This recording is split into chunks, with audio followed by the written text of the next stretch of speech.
अस्सलामुअलैकुम। आज मैं आप लोगों के साथ मटन टिक्का कबाब, वो भी बिना कच्चे पपीते के पेस्ट के सिखा रही हूँ। इसके लिए ना हमें अवन चाहिए और ना ही तंदूर, फिर भी बहुत ही ज्यादा सॉफ्ट और डिलीशियस बनेंगे पैन के ऊपर। तो चलिए इसे बनाना हम शुरू करते हैं। मटन टिक्का कबाब बिना कच्चे पपीता का पेस्ट यूज किए भी हम बना सकते हैं। बस एक छोटा सा स्टेप फॉलो करना होगा। मैं ये रेसिपी उन लोगों के लिए शेयर कर रही हूँ जिनके पास कच्चा पपीता अवेलेबल नहीं होता है। सबसे पहले हमें चाहिए आधा किलो गोश्त। गोश्त के मीडियम साइज पीसेस कट करके रख लें। इसमें डालिए अदरक लहसुन का पेस्ट। आप 1 टीस्पून भी डाल सकते हैं या उससे थोड़ा कम भी डाल सकते हैं। थोड़ा सा नमक डाल दें। आधा कप पानी। फ्लेम को हाई पे रख के इसे बॉईल कर लेते हैं। इसे मिक्स कर लें।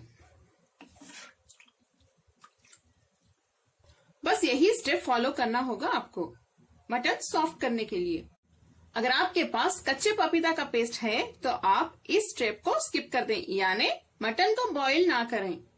जब ये पकना स्टार्ट हो जाए फ्लेम को लो पे रख दें और गोश्त को 60 to 70% ही गलाएं।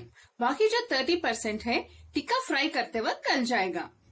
आप इसे प्रेशर कुकर में भी बना सकते हैं, यानी गोश्त प्रेशर कुकर में भी गला सकते हैं। लेकिन प्रॉब्लम ये होगा कि ये अगर ज्यादा गल जाए यानी मटन के पीसेस ज्यादा सॉफ्ट हो जाए तो प्रॉब्लम हो जाएगा, टिक्का बनाते वक्त टूट जाएंगे। इसीलिए मैं पैन में ही इसे गला रही हूँ ताकि हम बीच बीच में चेक कर सकें। 60 to 70% यानी पीसेस थोड़े सख्त ही होने चाहिए, आसानी से टूटना नहीं चाहिए। इस पे लिड बंद कर दें। गोश्त हमारा 60 to 70% गल चुका है।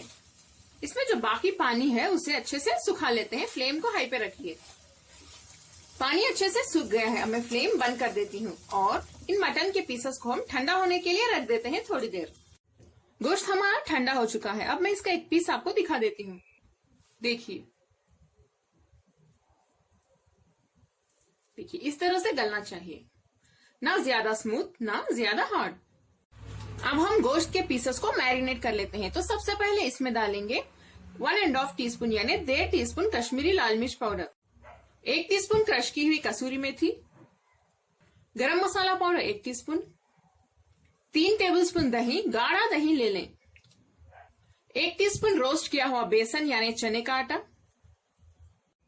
थोड़ी सी अजवाइन यानी 2 या 3 चुटकी, 1 टीस्पून अदरक लहसुन का पेस्ट, आधा टीस्पून चाट मसाला, थोड़ी सी हल्दी यानी 1/4 टीस्पून, 1 टीस्पून नींबू का जूस, थोड़ा सा नमक डाल दें क्योंकि बॉईल करते वक्त हमने थोड़ा सा नमक डाला हुआ है।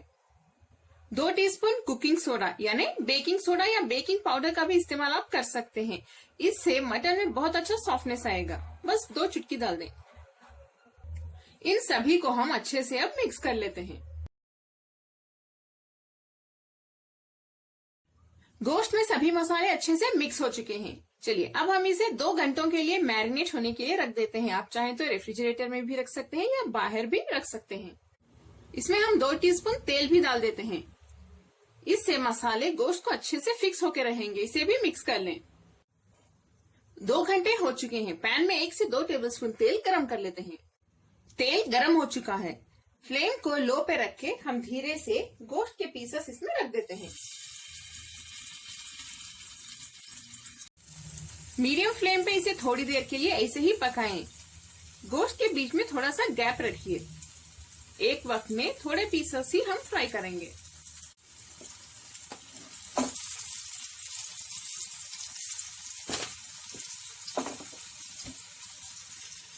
देखिए कितने अच्छे से फ्राई हो रहे हैं। इनका कलर भी कितना अच्छा आया है। 1 मिनट के बाद ऐसे ही सभी पीसेस टर्न कर लें। देखिए सभी पीसेस कितने अच्छे से रोस्ट हो गए हैं।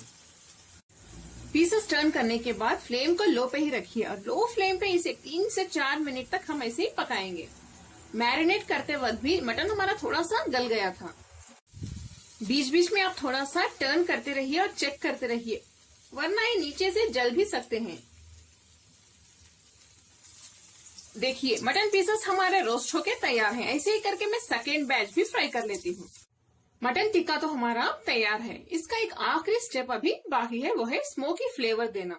एक बाउल में थोड़ा सा जलता हुआ कोयला रख दें और इसके ऊपर थोड़ा सा घी डाल देते हैं। जैसे ही स्मोक आएगी इस पे लिड बंद कर दें। इसे ऐसे ही अनडिस्टर्ब 10 मिनट के लिए रख दें। तब तक इसकी जो स्मोकी फ्लेवर है मटन टिक्का में अच्छे से एंटर हो जाएगी और हमारा टिक्का बहुत ही ज्यादा टेस्टी बन जाएगा। बहुत ही ज्यादा डिलीशियस मटन टिक्का कबाब हमारे तैयार हैं। इस बाउल को हम निकाल देते हैं। मैं आपको एक कबाब का पीस दिखाती हूँ कि कितने ज्यादा स्मूथ बने हैं। देखिए कितने आराम से टूट रहे हैं और बहुत ही ज्यादा टेस्टी भी बने हैं। बिना पपीते के पेस्ट के भी मैंने देखिए आपको इतने मजेदार टिक्का कबाब बनाना सिखा दिया है। तो आप लोग इसे जरूर ट्राई करें। आपके फैमिली को और आपको खुद को भी ये कबाब बहुत ही ज्यादा पसंद आने वाले हैं। अगर आपके पास कोयला ना हो तो कोई प्रॉब्लम नहीं, वो स्टेप आप स्किप कर सकते हैं। कमेंट्स में जरूर बताएं आपको मेरी आज की कबाब की रेसिपी कैसी लगी। अगर आपको मेरी रेसिपी पसंद आई तो प्लीज मेरे चैनल कुक विद फेम को सब्सक्राइब करें और बेल आइकॉन भी प्रेस कर दें। लाइक करें और इस वीडियो को अपने फैमिली और फ्रेंड्स के साथ शेयर भी करें। अस्सलाम वालेकुम।